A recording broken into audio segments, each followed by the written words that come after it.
মালদ্বীপে বিকাশ সিন্ডিকেটের বন্ধের দাবিতে আজকে কয়েকদিন যাবৎ মালদ্বীপ প্রবাসীরা ঐক্যবদ্ধভাবে আন্দোলন করতেছে।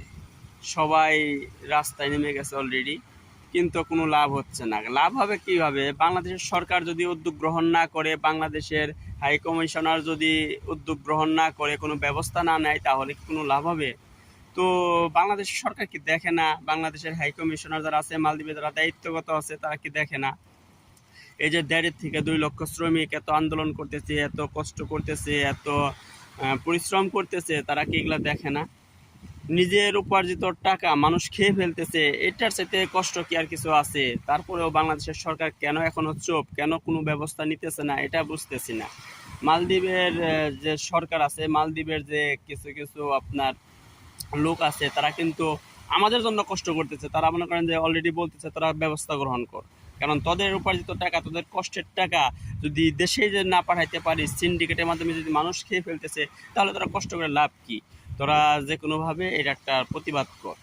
তো এই দেশের সরকার মানুষগুলো বুঝতেছে, এই দেশের জনগণ বুঝতেছে, অথচ আমাদের বাংলাদেশের সরকার যে নাকি আমাদের অভিভাবক, তারা আমাদের কোনো উদ্যোগ নিতেছে না, তারা কোনো ব্যবস্থা গ্রহণ করতেছে না। এইভাবে আর কতদিন বলেন? মালদ্বীপের যে পরিস্থিতি বর্তমানে, যে বিকাশের সিন্ডিকেট শুরু হয়েছে, অচিরে যদি বন্ধ না করে, তাহলে হয়তো বাংলাদেশ খুব তাড়াতাড়ি একটা ধ্বংসের মুখে পড়তেছে। কেন ধ্বংস কিভাবে হবে আমি বলতেছি। যদি মনে করেন 1-1.5 লাখ শ্রমিক আছে, যদি তার সবাই যদি চইলা যায় দেশে, তাহলে এই 1-1.5 লক্ষ শ্রমিক, 2 লাখ শ্রমিক কি করবে?